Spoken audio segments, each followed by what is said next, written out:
Ethan had not planned to listen, but the apartment gave him no choice, because the walls were old, thin, and honest in a way people often were not, and every night, just as the city slowed down and the lights outside his window softened, sounds from the next apartment slipped into his quiet life without permission, bringing with them a strange mix of warmth and ache that he could not explain.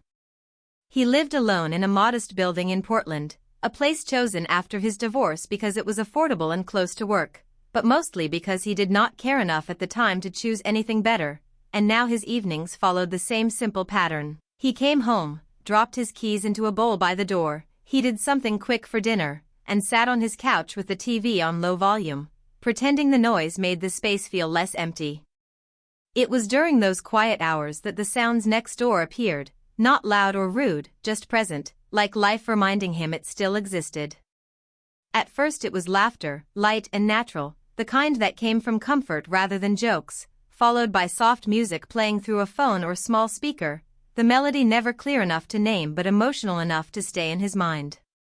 Sometimes there were voices, low and close, words blurred by the wall but feelings carried clearly, and Ethan found himself pausing whatever he was doing, not because he wanted to listen but because his heart reacted before his mind could stop it. He told himself it meant nothing, that it was just noise, but the truth was harder. Those sounds made his own apartment feel even quieter once they stopped. He had been married for 8 years, and though the marriage ended calmly, without shouting or drama, the silence that followed was heavy and sharp, especially at night when memories had room to breathe. He tried to sleep early, turning off the lights and facing the wall, but the sounds came anyway, gentle and alive, reminding him of evenings when someone once sat beside him, when conversations filled the space without effort.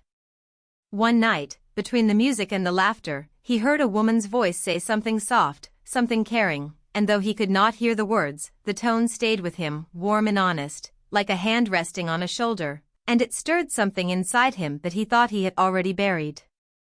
He shifted on the couch, feeling uncomfortable with his own thoughts, annoyed at himself for caring, yet unable to ignore how deeply human those moments sounded. He wondered who lived next door, not in a curious way, but in a quiet, distant way, like wondering about a light in another window across the street, knowing it belonged to someone living a life that continued while his felt paused. As the nights went on, the routine became familiar, laughter, music, voices, then silence, and each time the silence arrived, it felt heavier than before, pressing against his chest and reminding him that he was alone with his thoughts again.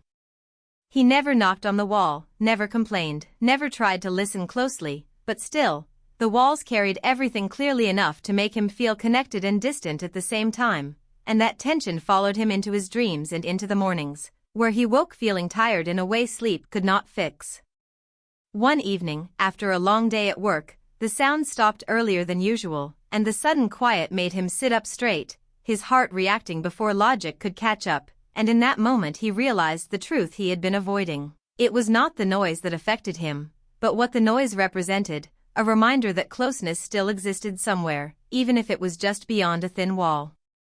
He lay back on the couch, staring at the ceiling, listening to the building settle, and for the first time since his divorce, he felt something other than loss or routine. He felt anticipation, faint but real, like the beginning of a story he did not yet understand, and as the city outside breathed slowly through the night, Ethan closed his eyes, knowing that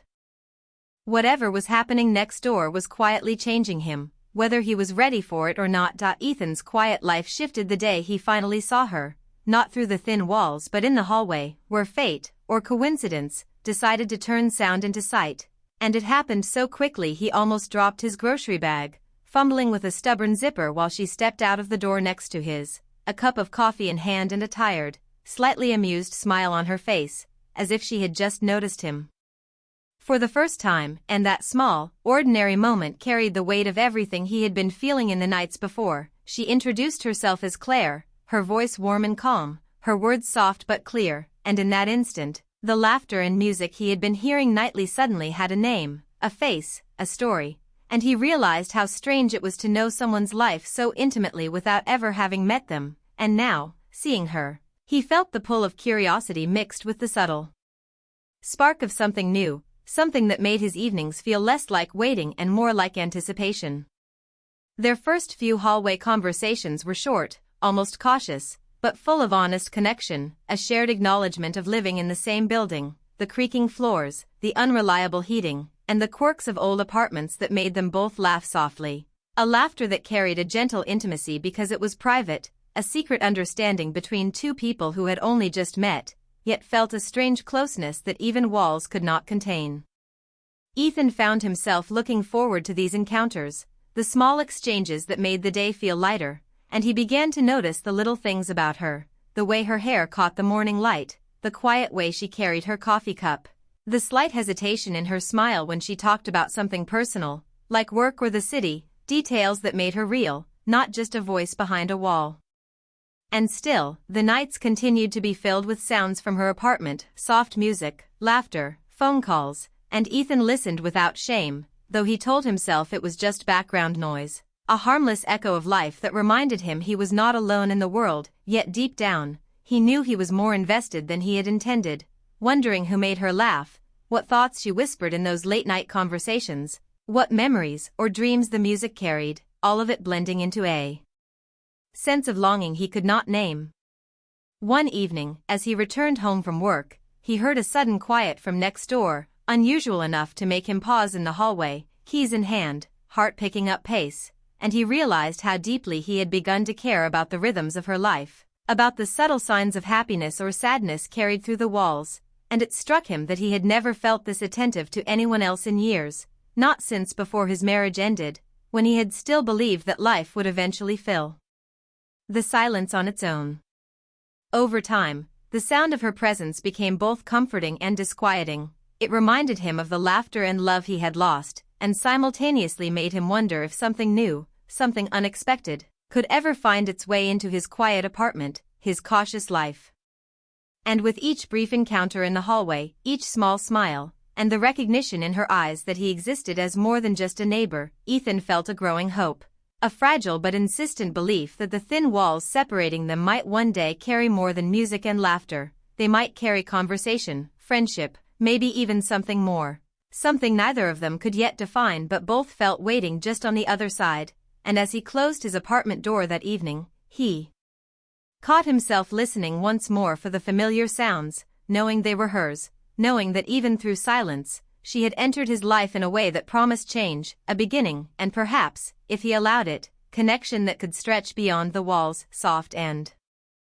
patient, into a story neither had expected to start. The days after meeting Claire became a delicate rhythm for Ethan, a mix of anticipation and careful observation, because every evening he listened for the sounds that had once been distant and mysterious, now carrying a new weight, and he noticed something had changed. Her laughter was quieter, softer, and sometimes absent, leaving the apartment next door feeling unusually still, which made his own space feel heavier, as though her absence had stretched through the thin walls and pressed against his chest, and he realized he cared more than he had admitted to himself, caring not just about the music or the voices but about her, about how she was, and why she sounded sad, and whether she had someone to talk to about the little worries that built up during the day.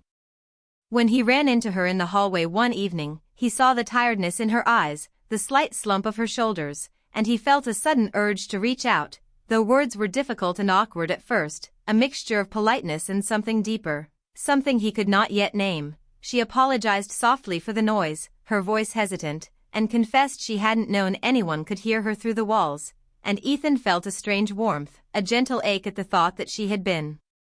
living so close and yet so unaware of him, and he replied quickly that it was okay, that the sounds were comforting, a truth he had not expected to voice aloud, but saying it made the tension between them lighter, almost invisible, yet charged with the unspoken understanding that something meaningful was beginning to form. That night, the apartment next door was completely silent, and Ethan felt the absence of sound almost physically, a quiet that seemed to demand attention, and as he sat on his couch, he realized how deeply he had been touched by the presence he had never seen until recently, and how the connection he felt to a stranger's life had grown into a tender curiosity and longing that he couldn't ignore. Then, there was a knock at his door, soft but deliberate, and when he opened it, Claire stood there with 2 mugs of tea in her hands, her expression open and vulnerable, as though she had come for reasons beyond politeness, needing company, needing someone to share the quiet that had fallen over her apartment, and Ethan felt a rush of warmth and hesitation, an odd mix of excitement and caution, because this was new territory for both of them, and yet it felt natural in a way nothing else had. Lately. They sat on his couch, careful not to cross boundaries, but close enough that their conversation flowed effortlessly, starting with small, honest reflections on the day, the quirks of living in an old building, and gradually moving to deeper confessions about heartbreak, loneliness, and the strange relief of realizing someone else understood the ache of quiet nights and thin walls that carried the echoes of life just out of reach. And Ethan found himself listening not for the music or laughter anymore, but for her words, the gentle honesty in her voice, the pauses where emotion lingered, the way she looked at him when she spoke as if trusting him with something fragile. Time passed in a way that felt suspended, each moment stretching with meaning, each silence between words filled with an unspoken connection that neither had tried to name yet, and when she finally stood to leave, there was a hesitation, a shared awareness that this was more than a casual visit, a gentle acknowledgement that their lives were intersecting in a way neither had expected, and that something new was starting, fragile and undefined, yet promising. Ethan closed the door after her, leaning against it, heart racing and thoughts spinning, realizing that the walls that had once separated them were no longer barriers but bridges, carrying not just sound but possibility, and as he returned to the couch, he understood that their lives, previously parallel and solitary, had begun to converge in a quiet, patient way, and that the nights ahead might no longer be about mere curiosity or accidental eavesdropping, but about connection, trust, and perhaps the first steps toward a bond neither had dared to hope for before, a bond that could change the rhythm of his evenings, the weight of his solitude, and the steady pulse of his heart, making him listen differently, feel differently, and anticipate the future with a cautious yet undeniable excitement. After that night, everything shifted for Ethan and Claire, as if the walls that had once separated them had softened, not in sound alone but in the way their lives began to intertwine, and the apartments that once echoed only laughter and music now carried the gentle rhythm of shared presence, a quiet intimacy that neither rushed nor forced, just grew naturally, like a seed waiting patiently for sunlight, and the nights became a new kind of comfort, where music played softly, conversations lingered, and the distance that had been measured in walls and silence slowly disappeared, replaced by laughter that reached both apartments, glances that met in the hallway with a familiarity that surprised them both, and the knowledge that they no longer were simply neighbors, but companions navigating the delicate, tender beginnings of trust, hope, and something unspoken but deeply felt. They discovered small routines that made life feel lighter, sharing a cup of coffee in the morning while passing in the hallway, waving from open windows to catch each other's attention, and exchanging text messages that carried the same warmth as the voices Ethan had once only heard through walls, and with each day, the connection deepened, not with dramatic gestures but with the quiet honesty of being present, noticing the little things, celebrating small victories, and offering comfort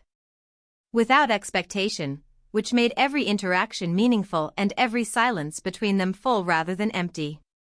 One evening, sitting together by an open window, the city lights flickering below like scattered stars, Claire spoke softly about how thin walls could make someone feel less alone or remind them of how lonely they truly were, and Ethan nodded, understanding completely because he had lived both sides of that experience, feeling the solitude in his own apartment, feeling the unexpected warmth of someone else's life brushing against his, and in that moment, the air between them seemed charged with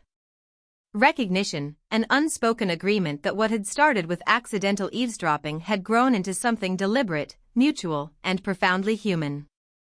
They laughed softly at memories of first hearing each other's lives through the walls, recalling the awkwardness, the curiosity, and the longing that had filled those nights, and it struck them how strange and wonderful it was that such intimacy could form without sight, without expectation, simply because two lives happened to be so close, and that closeness had created a bond neither of them could have predicted, a connection that made the city, the building, and even the silence itself feel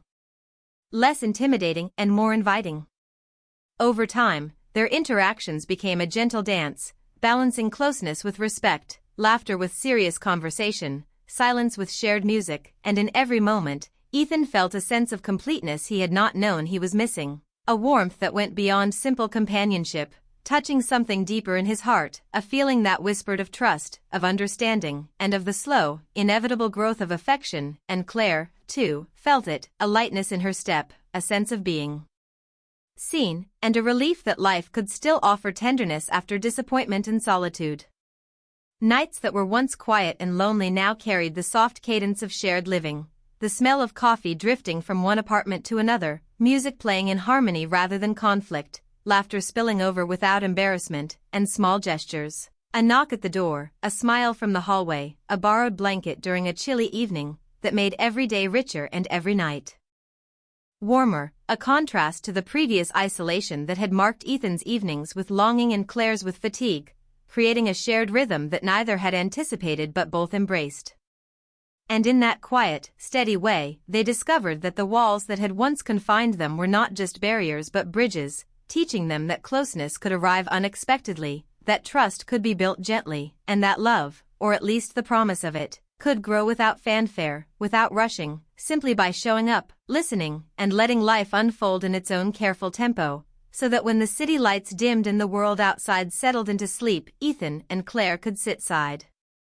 by side, feeling whole, connected, and quietly certain that what had started with curiosity through thin walls had transformed into a bond that was real, tender, and profoundly human. And they understood that sometimes the most meaningful stories begin in the smallest, most accidental ways, with nothing more than a shared song, a laugh, or a voice carried through the night, proving that connection, once found, could illuminate even the quietest lives with warmth, hope, and the gentle excitement